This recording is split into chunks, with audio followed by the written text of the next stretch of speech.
Up, party people? We are in fact live. Let's do this. I don't need to do no little thing to it. What about your boy Rodney Perry? Everybody just stop what you're doing. Rodney Perry. On TV every night.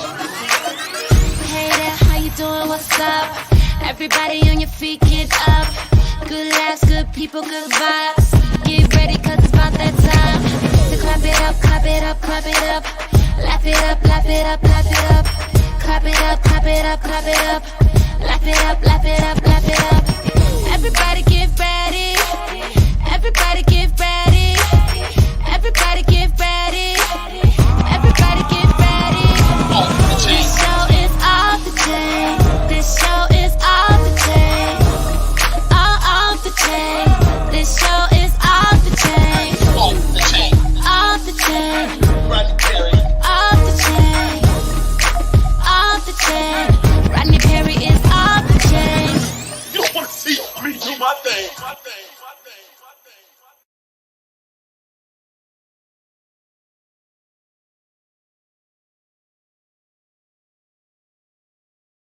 What up, people? It's your boy RP.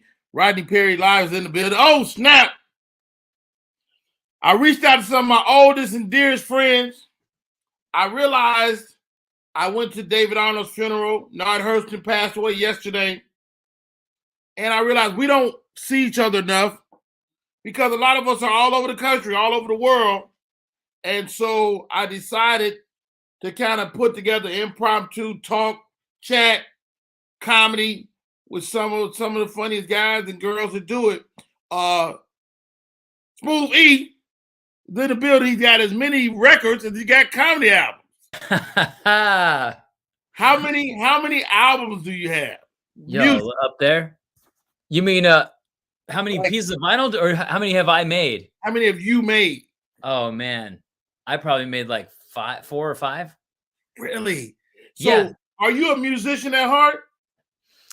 I think I kind of straddle that line. I grew up with a musician. My stepdad is a musician. Okay. And so it's kind of in my step blood, if you will. Step blood is hilarious. It's in my step blood. So like I just grew up with that influence, and just I listened to comedy from a young age, and I kind of married the two. I started as a DJ. That was my first entertainment. Get out. So you Yeah, have you have a whole rig at the crib like right now? I actually don't have one right now. I'm getting one. I'm getting one this month. I got I've a had rig. them. You know, I secretly want to be a DJ. Yeah. Like one of my goals comedically is to close my comedy show with a DJ set. Hey, like it's so much easier now. Like you can do it with a laptop. Like see all these records. We had every one of those is one song, and we had to lug these like huge crates of records. Yeah. And I actually I grew up in a town called Thousand Oaks, which is a suburb north of LA. Yes. There's not a lot of like in the 80s and 90s, there wasn't a lot of hip hop going on there at first. But I was a DJ, and I would go out to this swap meet called the Rhodium with my dad. My dad would sell clothing, not my stepdad, but my dad would sell ladies' clothing, and we were like just steps away from this record stand called Rhodium Records, and that's where NWA got its start. With Dr. Dre used to do mixtapes out of there, and so I would listen to those mixtapes and get like what are the hot songs, and then I'd buy those songs, and the people there would like help me like, hey, this one's going to be really a big hit. So that's how I kind of brought hip hop out to the suburbs and started DJing for my friends and stuff. Yo, Mr. Eric Schwartz is with us tonight. We're kicking it. Also, joining us, he, she, we. Oh, she just popped out. But I'll come back as another person. Right. Hey, what's up, Rodney? I'm here. Oh. Hey. Yo, Skeeter, aka Mr. Real, is in the building. Also, as I began to introduce her, she popped out, but she's back. She represents probably 75% of America. Welcome to the show, Flame. Well, hello everyone. Hi, Rodney Perry. Hello, Flame. Hey, What's Flame. happening? Hello. So Hey, this Flame. is the German. This is the idea, guys. I saw Eric Schwartz in L.A. last week as I went to bury my good friend David Arnold, and I looked around this room and it was all these comedians I hadn't seen in years, and I was like, we need to talk more, or at the very least talk about the state of comedy, because stuff be happening and the people that are sober thinkers never get to say nothing. You know, it's always the people that's ready to fight each other that's got some, sensational things happening that people pay attention to. So, what's up, Schwartz? Flame, how are you? I'm good. Now, you was beefing early today. Who pissed Flame off? I'm here. I'm trying to turn my TV down, Rodney. Yes, ma'am. I'm trying to turn my TV down because I'm Now, watching CNN. I'm watching the bullshit on CNN, so I'm trying to turn my TV down. now, you was upset about something. Was it today or yesterday? That was yesterday. What happened? My friend is an ex-vet. She did 2 tours in the war, and we went to the VA hospital and they treated her like shit. And I watched them treat other veterans that came in there the exact same way. And I raised hell. Hey, text me, Corey, man, you can join the conversation. Wow. So when you use your comedic platform for something like that, are you afraid at all? I got absolutely not. Yeah. Afraid of what? The truth? No. It was the truth. The veterans have put their lives on the line for people here, and they make little to no money when they're in the military. They make even less once they let out. It's bullshit. They shouldn't be treated and talked to like that. Now, I've never been a vet. I never had no desire to go to war with nobody, not for this country. I've been to a couple of wars, but it was some personal shit. Oh, God. Wait. But I just thought, I'm a veteran. And you know what's crazy to me, Rodney? I've heard the stories before. I've heard how they do vets and what, but it never impacted me because I didn't witness it firsthand. When I witnessed it yesterday, I was enraged. They called the police on me and everything. They were going to have me arrested. I had to let them know I have enough money to get out of any jail that you put me in. First of all, come on, have some money. Secondly, injustice is injustice. So I pulled the white tranny Karen card. I went to the nurses board. I reported his ass full name and because when you're a nurse or a doctor in any state, it is public record to get their license. They're working. I got his license number. His name's it. Yeah. No, I want to stand. Is it over there? Is it over there on my table? And I went back up there after they escorted me out because I wanted him to know that I had reported him to the nurses board with his institution number. When I said his institution number, it looked like that white boy had been laying in the sun for 4 days. His face turned lobster red. Yes, I told him I plays no games. He told me, this is why I don't like to work on you people. You people check a lot of boxes with me. I'm black, I'm transgender, and I'm of LGBT experience. That bitch gonna lose his job fucking with me. Wow. And this is the type of stuff you hear stories about, but you don't hear about it till it's a big story. Her name is Miss Jarrell, but she got Skeeter on the screen. Goodness gracious. Hi, Skeet. Is my remote over there? It's Skeeter. Oh, Skeeter. I got it, bro. Skeeter is like Bobby Johnson cousin, triple O double OG from out west. Right, Chicago. Hey, Southwest, sorry. Hey, Schwartz, man. As a comic man, growing up in this game and primarily in the urban world, what was your growing pains like, man? Were we nice to you?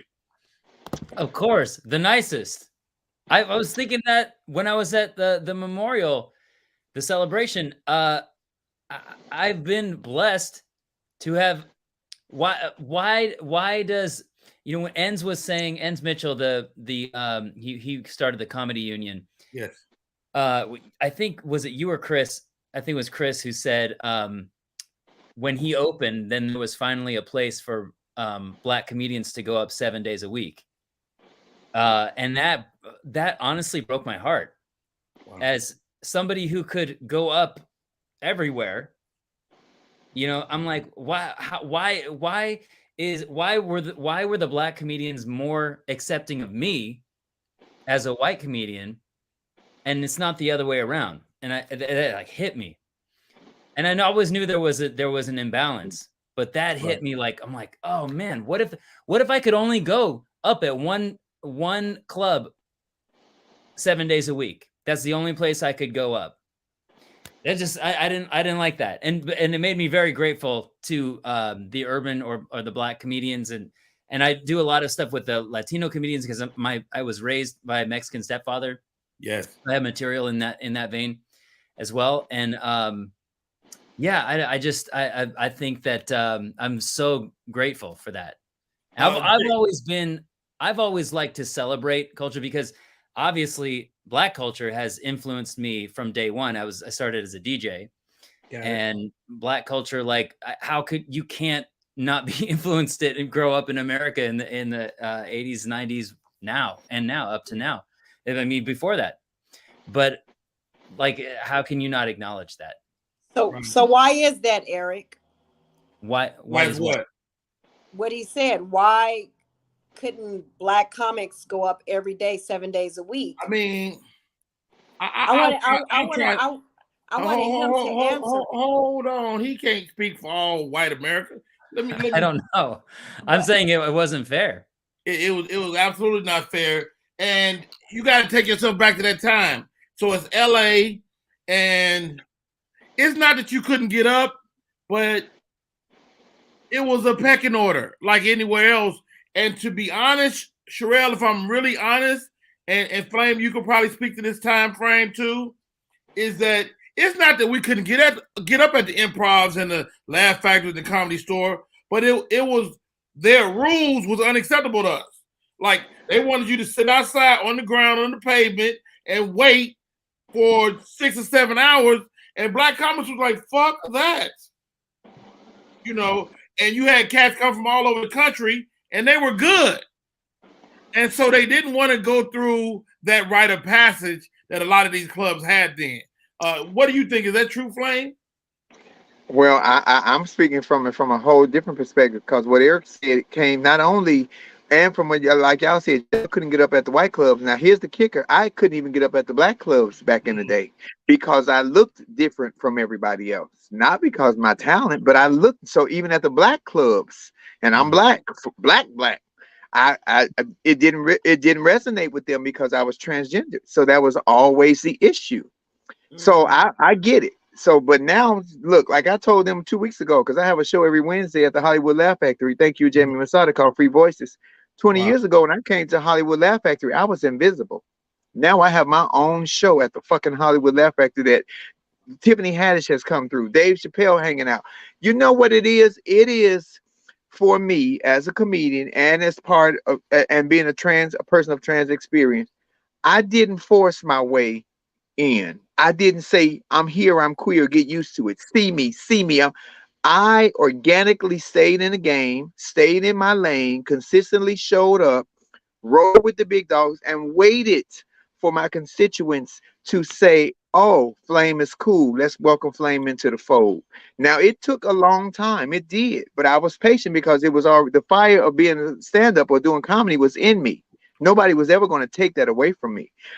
Yeah. But so I just stayed in to now I'm accepted. And thank you to Ian. Thank you for mentioning Ian's Mitchell, because Ian's definitely gave everybody an opportunity to be on, and not 8 minutes or 9 minutes. Shit, it take an audience 10 minutes to figure out I ain't no damn girl. So those 30, 40 minutes always worked to me. I missed the Comedy Union for that, because I was getting ready for They Ready. That was my spot to go to work out my material. And to that, like, Enz would always say, this is not a Black club. I called it Union because I want it to be for everyone. Yeah. Wow. As we all make our way, and welcome to Conversation, Jerry the Great. Hi, Jerry. When you lose a comedian, you have to think about time, right? We had an unexpected death in David Arnold. Nard Holston died yesterday. Did you ever see yourself 20 years later, Flame, Did you ever see yourself 20 years later, Eric? Yeah. Yeah. I think I don't know. I'm sure this is common, but I'm grateful for what I have for sure. But I feel like when I was 20 years ago, I feel like I would be further ahead. But I think maybe we all feel like that. I damn sure ain't gonna be that modest. I knew I was great. I was just waiting on you niggas to catch up. I knew I was a bad bitch, baby. I knew I was the baddest bitch in the room. But no, like what you said, Flame, is that you just keep going up, and you never know when your time is gonna when that rubber band's gonna snap open and that floodgates. And it bothers me, Schultz, when I hear so many comedians say, "Oh, how she get in the game 2 years, or how he been in the game 2 years, and he got." You have no say so over that. You never know what another person sees in you, which is why I always tell young comics, build great relationships. Just in case you don't make it, the person that you roll with make it, and they're gonna bring you on. I.e., Tiffany Haddish for me and so many others. Yes. Hey, you guys, I'm Rodney Perry. We just comics, man. We just talking it up. We chopping it up a little bit. I see Mike Larry in the room. Jonathan Spencer, Jeff Brown, the legendary Jeff Brown. Jeff Brown from New York. JP Justice, man. What's up, JP? To Miss Sherelle, to Jerry the Great. As you guys are much younger than us, it's the 30-year anniversary of Comic View. Did that platform affect you at all? Absolutely. I think, Positively speaking. I think I saw Flame for the first time on Comic View. That was Comic View New Orleans. I'm born in '93, so I was probably born the year Comic View actually started. But growing up watching not who my man Rod who did the she put the ass on my face and he won last Rodman. Watching Rodman, watching Ricky Smiley with his 1 hour or 30-minute special on Comic View. It's in his full circle. I put it in the comments. Eric, he actually put me on. He came to Jacksonville University. I was going to school there, and no one else would give me a chance on stage. Like no one else, like, nah, I got my people coming in. He came in, he said, yeah, man, go out there and rock out. Just bring me out. And he probably don't remember it, but I'm like, man, I got a free hugs t-shirt. So it's like making those connections and Eric, what school is this? Oh, this is Jacksonville University. This is in Florida. I totally remember it. No, I totally remember it. You were just Jerry then. You hadn't gone to the great. He wasn't the great yet. You weren't the great yet. You were the good. You were the good though. I appreciate it. No, I remember you did. You had a great set. I appreciate that. But nobody would, like, we had comedians come before it, and no one would, because they whatever. But he was the first guy that was like, hey man, I'm gonna, and that does something to a young comedian. It makes you feel like I can probably let me do some more. Let me try to reach out here, reach out there. So I appreciate you for that, man. This is so awesome. And now you're here, and you didn't take it for granted. This spot, I'm excited. That's like you followed through. This is pretty cool. You made my how bananas is that? Go ahead, Sherelle. I can say that it was definitely a treat for myself and everyone in the household to watch everyone, and even now to see where everyone is in their career. But when I was watching it and I said, man, I want to do that, I knew guys were good on there because I would go to certain comedy clubs in Chicago and see people try to use the same material what they saw on there. Wow. So, you had comics that would blow them up in Chicago. Baldhead was great at that. But yeah, I would watch it and I was just like, man, it has to be nice to be in that era of comedy. It was just inspiring. Hey guys, my name is Rodney Perry. We're just chopping it up, talking comedy talk. Hey, if you guys have to go, it's okay. You're not hostage. You can say Rodney Perry, motherfucker. You ain't even got to say that. Just click off. Rodney, I do know that this is the 30-year anniversary of Comic View. I got the email because they're doing whatever they're doing, but I turned it down. Really? I felt highly Really? let me be very transparent and honest since we're talking about it. I felt highly disrespected by BET because I was the first trans person ever on Comic View or on any national platform doing stand-up comedy. BET, first of all, tried to market me as a woman. Now, I'm a bad bitch, but I ain't never passed as no woman. Let's just be very honest. I know who the fuck I am. Secondly, when they did start making the BET Awards and all the LGBT and the trans women came out, they never invited me to anything. They invited Laverne Cox. B Scott sued them, and then they still gave him a job. But then they want to invite me back to something. It's an absolute no from me. Mm. I don't forget. I don't wait, forget what you did to me. But I just forget. I'll remember how you made me feel, and let that's me how you ask made you me this, feel. Flame. Let me ask you this, Flame. Are you really mad? You're not mad no more. You can't be. Oh, I'm not mad at all. I have an option of saying absolutely not, and I love that I have that option. Why not mend the bridge and just go fucking do it? I'm going to let Dave Chappelle EP my next special. That's mending the bridge. BET can kiss my dick in the face. You know what? I respect that from Flame. You know, Flame is in position where you can say no. You can I say can I say no. no. I Yeah, can say no and I don't even think respect that. twice about it. Now I we can all respect say that. no. Now we can all, whether you say Well, no or I not. already did. Yeah, yeah. I'm just waiting for them to send me an invitation so I can say no for you too. Thank you, Swartz. Thank you, Eric Swartz. Hey, I did this shit 8 times. They ain't send me shit. I'm mad. So, I didn't get the invitation. Was Comic Are View you like serious, Rodney? That's disrespectful. You didn't get it, Rodney? That's disrespectful. But Again, now you know why I said no. I'm geographically undesirable. I'm here in Atlanta. So a lot of times for me, you just out of sight, out of mind. It's people that hadn't seen me till they saw me the other night at Davis thing. Also, by the way, before we get off of that, I had an electrolysis appointment that I had been waiting on for months because I was going to go. But Rodney, all I've heard was such wonderful things about you closing out that show and just bringing it all together, and just you had the place in laughter and tears. They say Rodney Perry just completely made the room feel wonderful. Oh, bro, that's all I've been hearing from the comics. All Rodney Perry. Because Chris Spencer is my boy. The reason I was ever even on Comic View the first time, because they were terrified of me, because Chris Spencer picked up a phone and made a phone call to Joyce Coleman and said, "Hey, I want her on the show." Wow. It was as simple as that. It was as simple as that. Yeah. Let me Rodney, you did definitely had us on the emotional roller coaster, but we laughed and cried at the same time, and I would never forget that. Man, now that's how you close out I can't say show, but it was definitely a show, like a memorial and show. You definitely you made it everything. Okay, like I had to record that part just to go back and listen to it again. Well, I'm kind of, and I'll say this to you guys and the people, whoever picks up and watch this or listen. Here goes. I eulogize my mother. I eulogize my grandmother.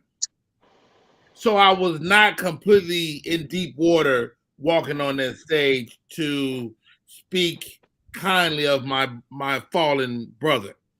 So he's a vet, is what he's saying. Huh? It was natural. Very natural with it. It was a lot though, because I never lost like one of my friends that way. So it was really tough, man. And I'm glad I was able to get through it. You held yourself together. Now you did almost have the ugly cry. And I was gonna be concerned about that one, and like how ugly is it gonna get? But you almost fell up the stairs too. I don't know if you caught yourself, but walking up. All I heard was and that was it. I told Rodney after he got up, when I saw him in the lobby, I said, "Dude, you are a superhero, man." Because to be able to do that, you were funny, but it was like you weren't even trying. Your heart was fully exposed, man. And we all felt it. Like I think about it and I feel it. Natural. You know when it gets you though, and we've all lost people. I'm going through my phone and I ran across our last text, and I'm like, "Fuck."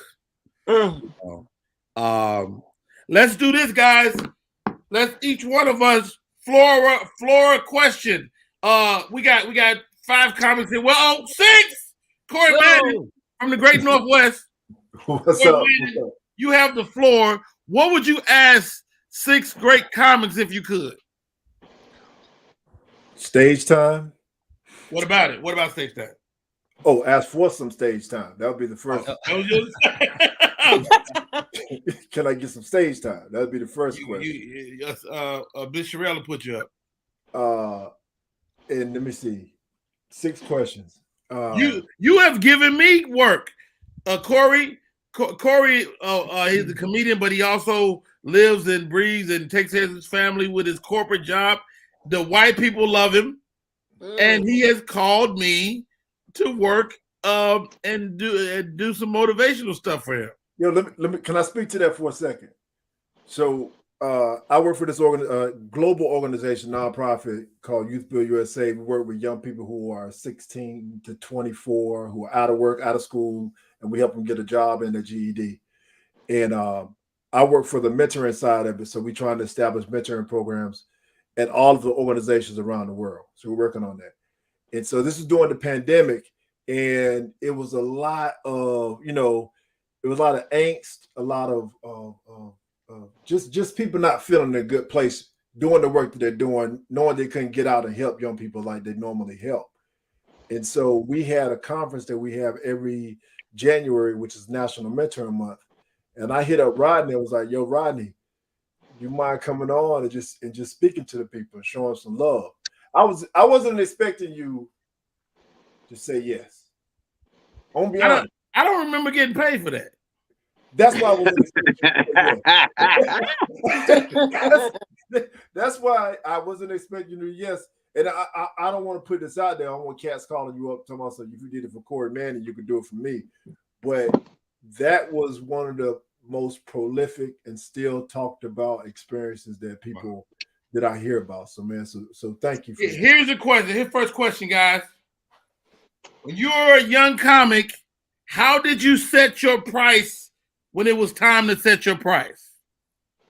Eric. I think it fluctuates, supply and demand. And I think Fat Joe said it best, yesterday's price is not today's price. That can also go up or down. Really? I mean, I know you're right, but it seems like once you achieve a threshold that you shouldn't go back below that threshold, no?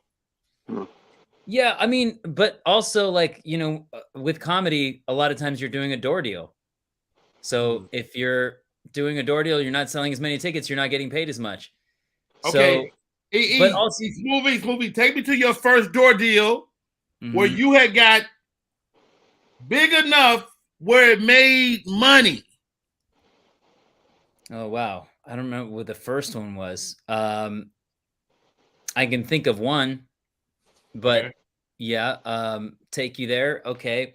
Well, I will say this.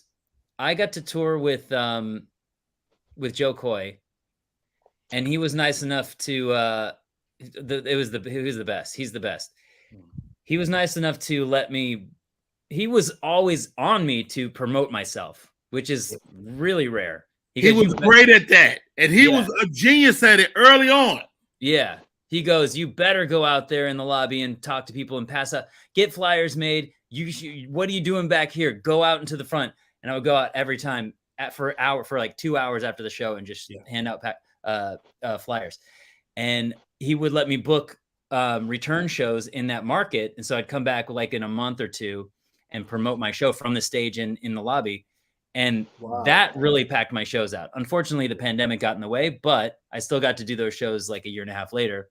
Right. And that was like, wow, like shows were selling out even after the pandemic. So that, I mean, Flame Monroe, as you make your transition, like you say, I'm making this paper, Rodney Perry. As you make this transition to a really big star, and you went through some lean years where wasn't nobody trying to book you. Like how rewarding is that for you right now to have people coming out to see you? Oh, I felt guilty. Honestly, Okay. it took Tiffany Haddish to tell me all those years that you put in before, let them pay you for it now.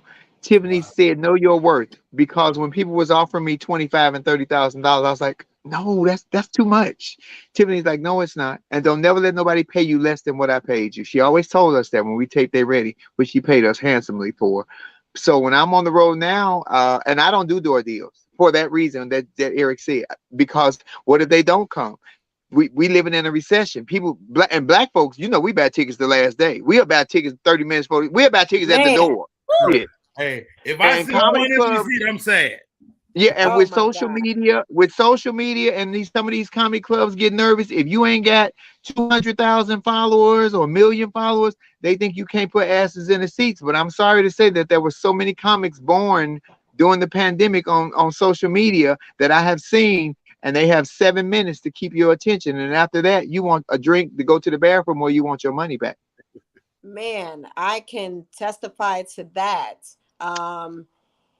So doing shows in Chicago with my team, Jay Hector and Shondell, the Love and Laughter, big shows like the Airy Crown Theater, UIC Forum, the UIC Pavilion. I was getting booked for on those shows because it was my team that was putting together the shows. Rodney Perry, you even know it because we booked you several times. But my first ever show produced by myself was the Chicago Laugh Factory, running that once a month. And to actually see how this goes, like our people buy tickets at the very last minute, and you got Laugh Factory looking at you like, man, you think it's gonna do good because they in your, they're in your account, they see what's going on, how the tickets moving. And I can honestly say my shows sold out 90%, and it was in the middle of a pandemic when you need vaccine cards and proof of vaccines, and it was crazy. And I was just thankful that I had a team, because I don't think I could have done it by myself, but I know how to hustle and get people in the seats. But if it wasn't for that team during the pandemic and the Laugh Factory giving you, how did you learn how to hustle? Because you mentioned that, and everybody that's a comedian ain't a good promoter. well, Should be. working at the radio station with Raw Radio with Shondell and Jay, that's all I knew. We would sit at a table and we would do call campaign, and we would call people to actually see if they really mess with you. Hey, I have a show coming on October to blah, blah, blah, blah. How many tickets do you need? And we would put the numbers down, and we would continue to call them. And we had a team. This was a structure. This was like a lab. This is how we did it. I've never heard of That's the best. Has anybody ever heard of that? I've never heard of that. That's amazing to me. Yeah. And so everybody, I had 1,000 people in my phone contacts, no telling how many they had in their phone. And we do call campaign. We could get people on the line. And some people say, well, I don't know how to buy tickets. Well, we set it up. We'll ride down on you and get your money, and we'll buy the tickets for you. I like that. That's what I'm saying. If you can survive in Chicago, you can go anywhere and make it, because Chicago builds some real hustlers. So you call people out of your phones. You say, how many tickets do you need? Just out of the blue. And they go, oh yeah, we know who that is. Give us 5 tickets. Then you go there, physically go there and get from them and sell tickets. If we needed to meet up with people, that's what we do. But granted, I have a platform, so I'm promoting on one of the top radio stations in Chicago. I'm a radio personality. I see. So I have that platform to also promote on. And then I have all these social media platforms to post. But the most effective one was actually calling people. You couldn't text them. You couldn't DM them. You had to actually pick up the phone. Yeah. Hey, what's going on? I have a show going on, such and such. How many tickets do you need? People like that is amazing to me. That's amazing to me. Flav, I've never told you this. I'm gonna tell you right now. We've known each other probably 20 years. I didn't do it. No, hear me out. You look like my grandmother. Wait a minute now. Hold on, Pimpin'. I ain't that goddamn old. Nigga, you older than me. First of all, my grandmother's gorgeous. She's no longer with us. I'm gonna show you a picture. Damn, now that really make me feel bad. She old and dead. You know what? I'm leaving. Okay, I'm leaving. No, here we are. I'm messing with you, Rodney. But like, it's fucking me up to sit here and look at you now, and you look like her, like in her like when she was like in her 50s, 60s or so. Wait a minute, comment back, scale it back, nigga. 30s and 40s now. I'm gonna give you a pass on some shit. Scale it back, nigga. Scale it back. 27. She was 27. Anyway, yeah, I take that shit. So, what is a good door deal? Because now I'm getting to a space where they're giving me dates like I did a show last night Sunday. So, what is a good door deal like? Is it 75% of the door? Like, what should I be trying to get? Let's start at the beginning. Okay. Your first door deal is probably gonna be something. Whose phone is ringing? Somebody's phone is ringing. Oh, thank you. Music in the background, TV in the background. I'm gonna mute. That's the ice cream truck selling whatever. At this late, whatever they sell.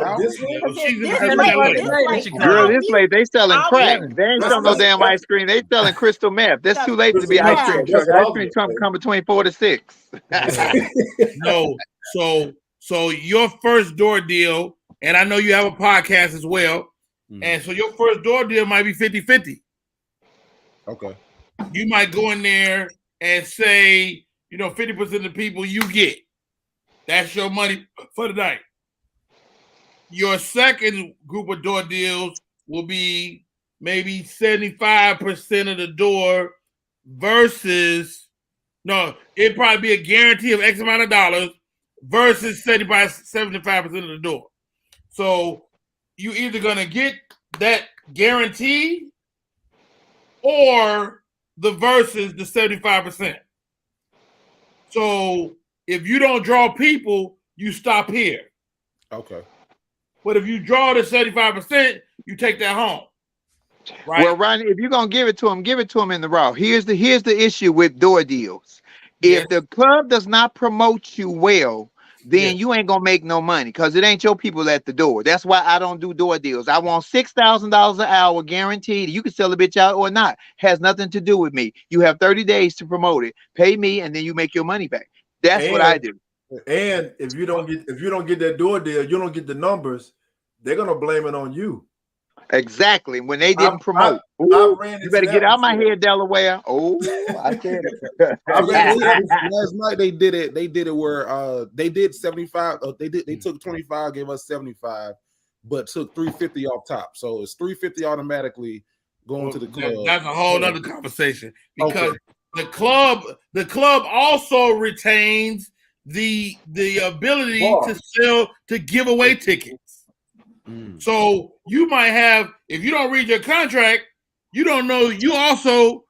They have 100 comps. So now your bottom line ain't your bottom line. Your 75% ain't 75%.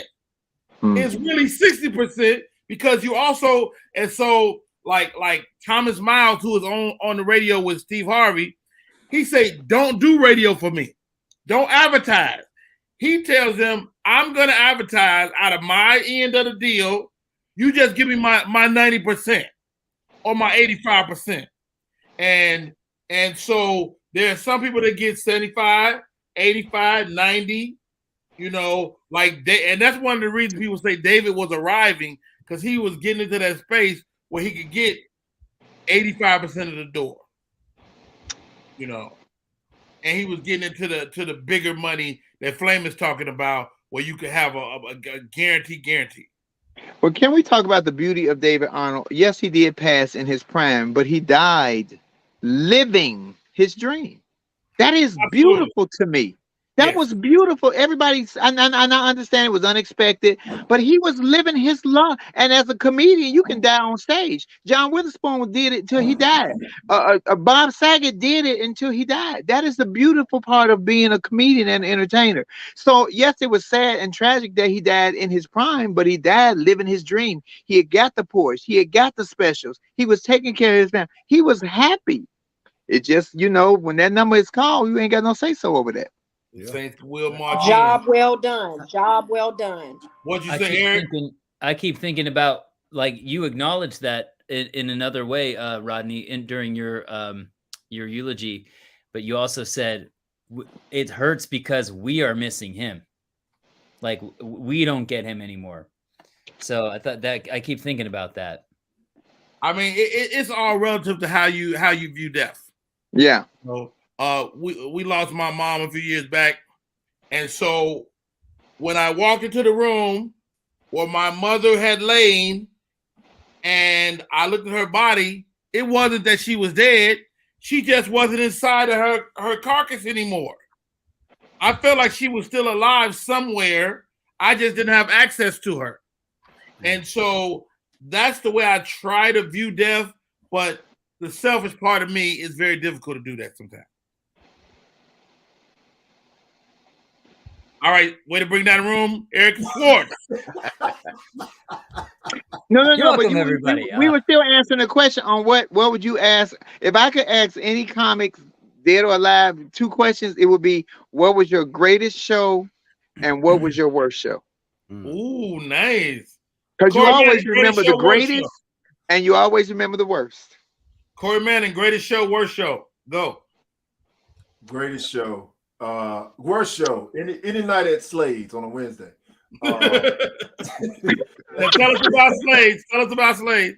Slade's is a urban room in Boston, Massachusetts, ran by my good friend and mentor Jonathan Gates, and it's a hood room.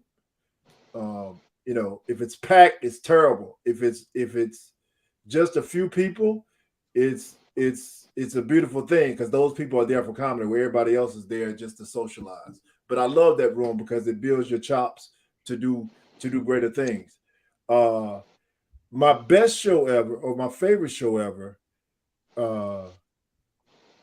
was opening up for DMC in Las Vegas for a fundraiser. Yeah, it was beautiful, man. Because I was raised on Run DMC, so this took me here. Of course, everybody knows DMC and Run aren't together anymore, so it was just DMC. Is that the real Jonathan Gates right there? What? Yeah, my dude. And thanks for speaking of money. Jonathan gives me a lot of advice on how to get door deals and get deals. I actually talked to him about something about that today. But DMC was such a great show because not only was I able to do stand-up, and he said to me and gave me an autograph and said, "You one funny dude," which that's all I needed. But also I got out, he performed, and I played the part of Run. So I was doing Run's rhymes while DMC was doing his. You actually did the rhyme? I did Run's rhymes. Sucker MCs, the whole 9. It was just, yo. Did you know? Were you a fan? Huh? Were you a fan? Was I a fan? I mean, did you know the words? Yeah. Come on, man. That's old school rap. Everybody know old school rap. Now I can't pull it up now. But 2 years ago, a friend of mine asked me to say some MC rhymes. So I said these rhymes I'm about to say, the rhyme was dope, but then it went this way. Come on, man.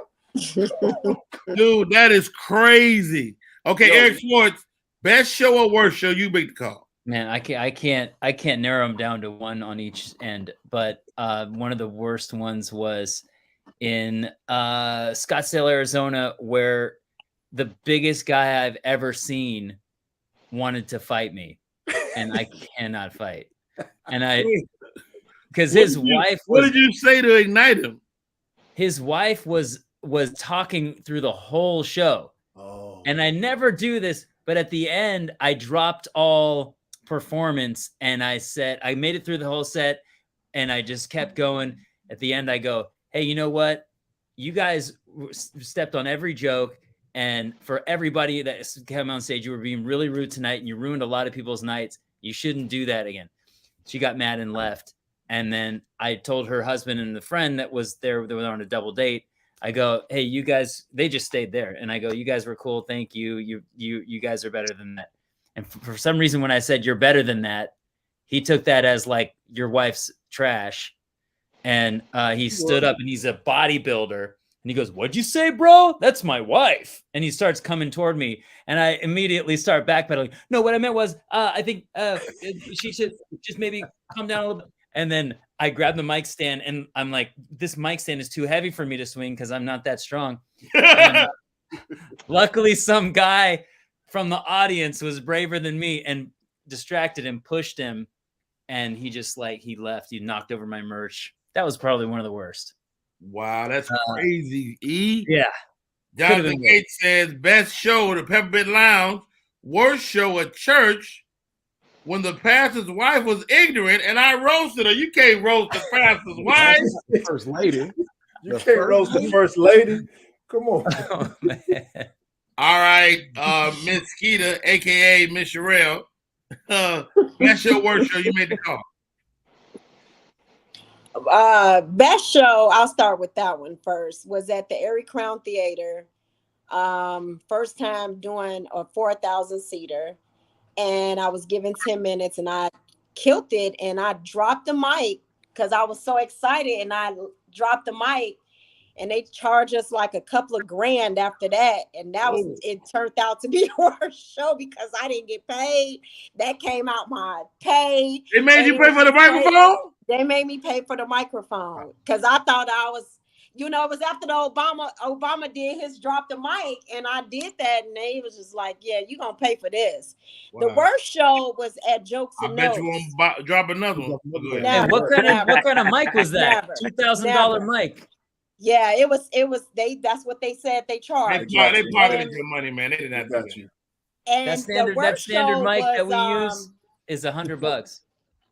The worst show was at Jokes and Notes when I first started doing comedy, and I did a Wednesday night open mic, and I was trying to build up the courage because I was so nervous, and so I just throwing back the shots, and got up there and just was a fool. And Mary Lindsay let my ass have it in the hallway, and that was the worst show because she lit me up in front of everybody that was out there. Wow. Jerry, best show, worst show. Best show, and I'm not saying it because it's you. I'm saying it because it's true. I think opening for you, Tampa, and the reason why I was just supposed to do that 7:00 show. I was just supposed to do the 7, and then afterwards you asked me like, Jerry, you gonna stay and do the 9:00, right? And to me, that was like a Johnny Carson moment when you go perform and he invites you to the sofa. Like that's what that was for me. So that was the best show because I don't need we don't need validation. Like you can be confident in your shit. Like I think I know I'm good. I'm working this and the third. But sometimes just a tap on the ass, like, hey, you good shit. You did good. That's what that was for me. So it was like, hey, all right, throw my shoulders back a little bit. Let me sit up and like I'm supposed to be here. So. That wasn't me tapping your ass. No. It wasn't me. Just was saying. That you, Rodney? Oh man, when she said that, I'm like, okay, best show. I don't know best show. I think people had their best shows when nobody's watching. Mm-hmm. Like, in a fucking open mic somewhere in a club somewhere dark, and it's fucking, and you're just in a zone, and it's incredible. I had a few worse shows. I did a FAMU. I do FAMU college show. I hate college shows. And if you bomb at a club, you can go back and redeem yourself. At some point, if you bomb at a club, you can go back and redeem yourself. But when you bomb at a college, you don't get to go back. And you just gotta live with it. And to this day, I have a random ass college kid that was there. You're like, yeah, I was at FAMU. And I know what they mean. And they be trying to, because they comics now. I was like, yeah, motherfucker, I know. I was horrible. But in my defense, one of the guys on the show did like 20 minutes of my material. Wow. Like 3 good jokes of mine was gone, and I was cherry picking some shit and I couldn't get to it. And I bombed. They gave me the money though. That's all that matters. And they was apologetic. They were like, oh, they were so rude. And I felt horrible. I took the money though. You didn't feel that bad. I did not feel that bad. Flame Monroe, best show, worst show. Best show, the Apollo Theater. I hosted a show called The Fabulous Fakes. I think it was 2009 or 11. Standing ovation, sold out crowd. They fucking loved me. I got a write up in the newspaper. It was the greatest experience ever. And it was at the world famous Apollo. So I was able to rub the log.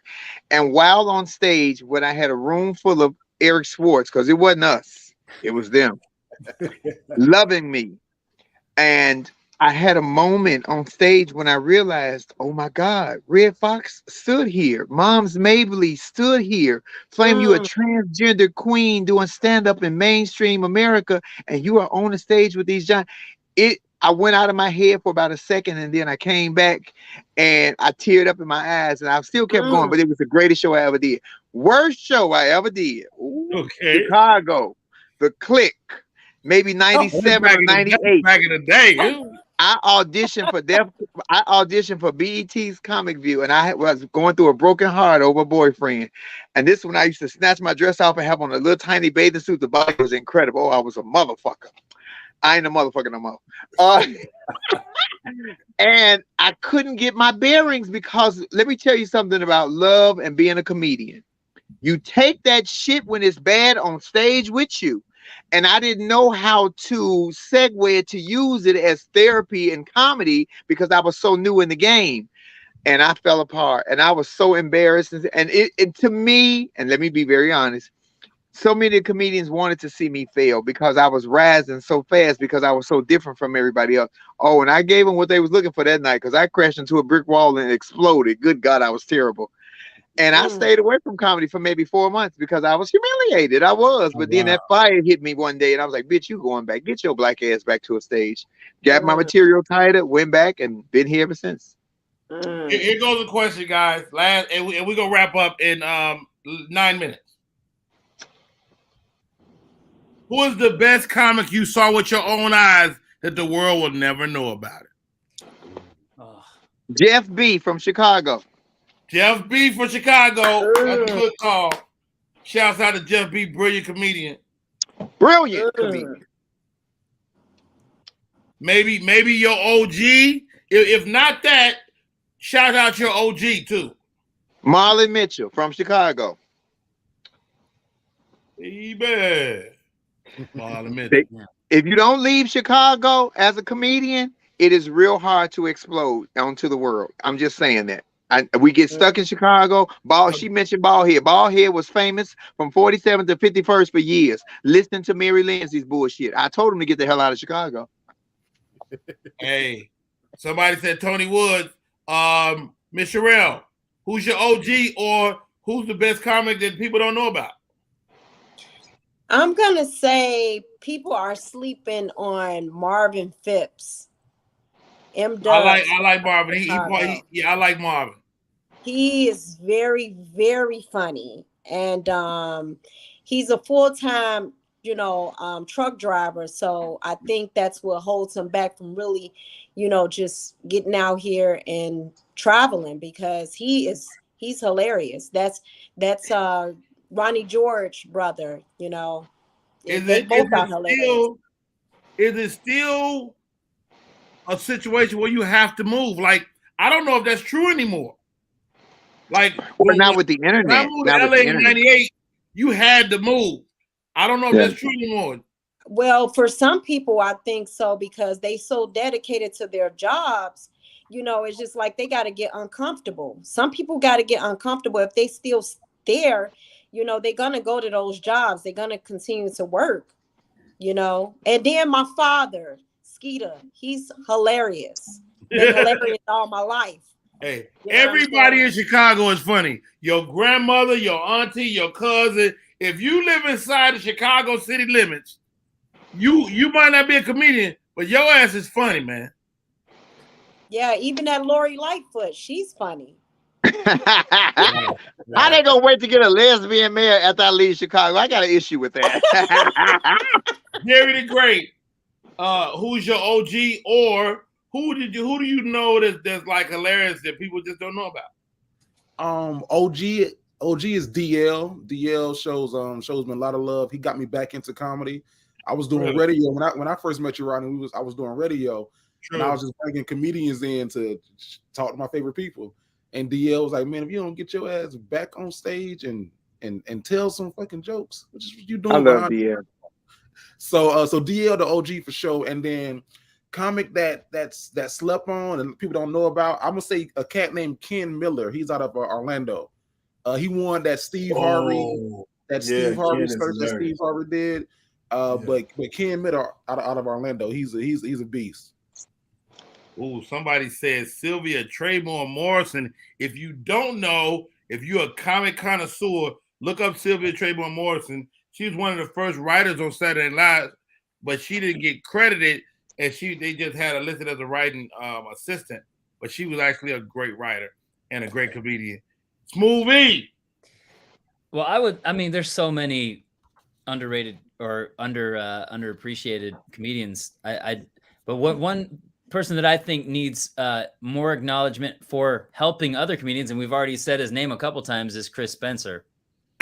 And he helped me for sure. Flame, you mentioned him. Like, that guy creates opportunities and makes calls when he doesn't have to.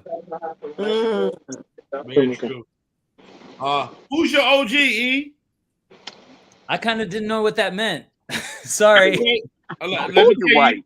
I know original gangster. I know what OG means, original gangster. Oh, in comedy, I'm turning red now, Flame. See, in comedy, Eric Schwartz, and you have been the OG to young comic. It's the guy that shows you the ways of the Jedi. It's the guy mentor. Yeah, we call that in the white community a mentor. Right there, you go. Wow. Chris Spencer definitely has been. Joe Coy has been.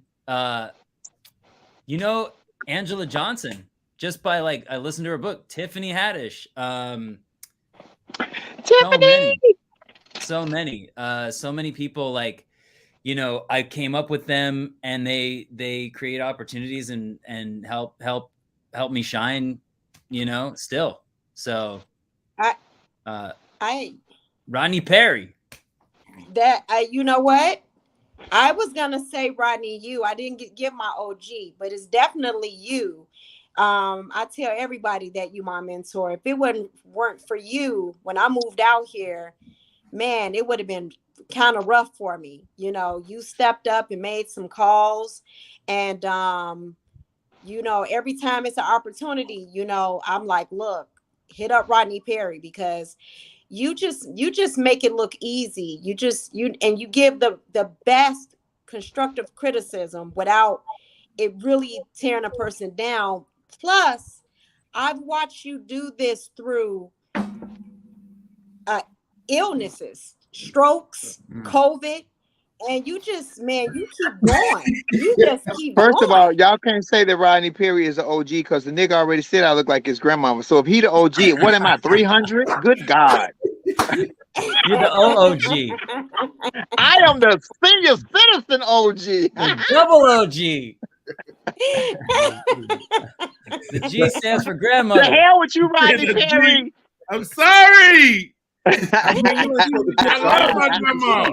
I want to Hilarious. see look like your grandma for real. Did your grandma have the hat too, or was it just? Yeah, she might have had a hat. Jerry, stay in the child's place. Stay in the child. I'm the grandma. Stay in the child's place. Corey Manning, you got the last word here, man. Who's your OG or Smooth? He said, "What the fuck is an OG?" Well, I was thinking of the song, Ice-T song. Original gangster. Okay. But or who's like maybe an underrated guy. I'm gonna give you my OG, and then I'm gonna give you an underrated guy. And I'm hoping y'all remember this underrated guy. My OGs, I gotta say this, my OGs, Rodney Perry, talent. Yes.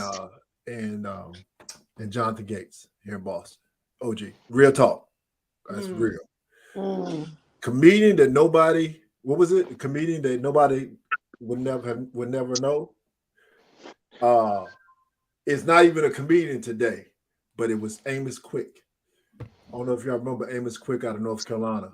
He was on. He did Comic View a few times. Brother used to had his joke about chicken at a cookout. Yeah, chicken, fried chicken, baked chicken. Like he run the list, but dude was hilarious. So That's who he's a preacher now. So yeah.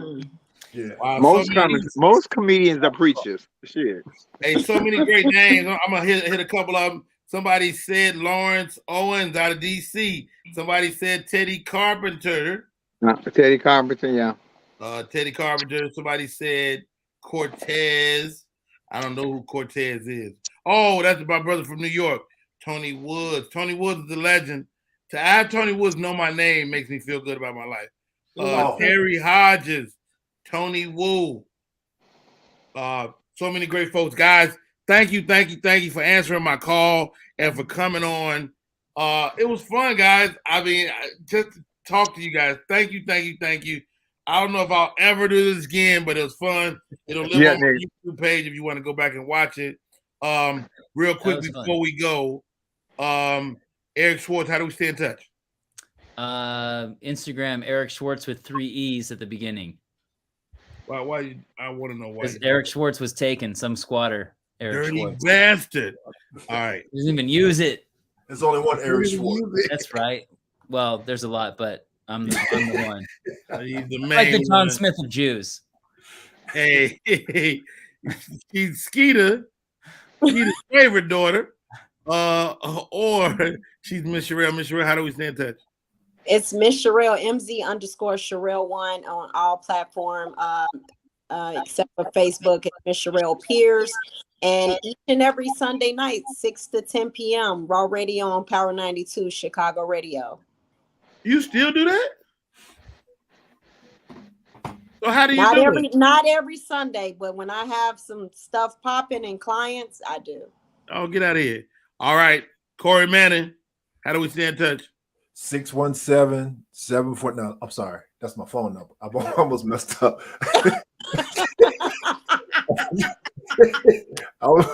My bad. Corey, you go to my website, CoreyManning.com. All my socials are on my page. You can find me there. I want to ask one question. Can I get one question, Rodney? Over. Go ahead. When is it too late to make it as a comedian? And what I mean by that is the late night spots, late night talk show, comedy special. Wow. I've been doing it for like 20 years. BT Comedy View, Def Comedy Jam, Last Comic Standing. Audition for all of them. Here's the answer. Name one. Great question. Here's the answer. It's too late when you can't look at your wife or your loved ones in the face and go, I'm going to do a set. That's the day it's over. Anybody disagree or want to add something?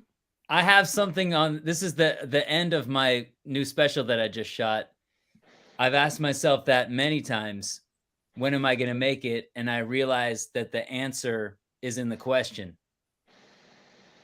When am I going to make it? You have to make the situation. You have to make it.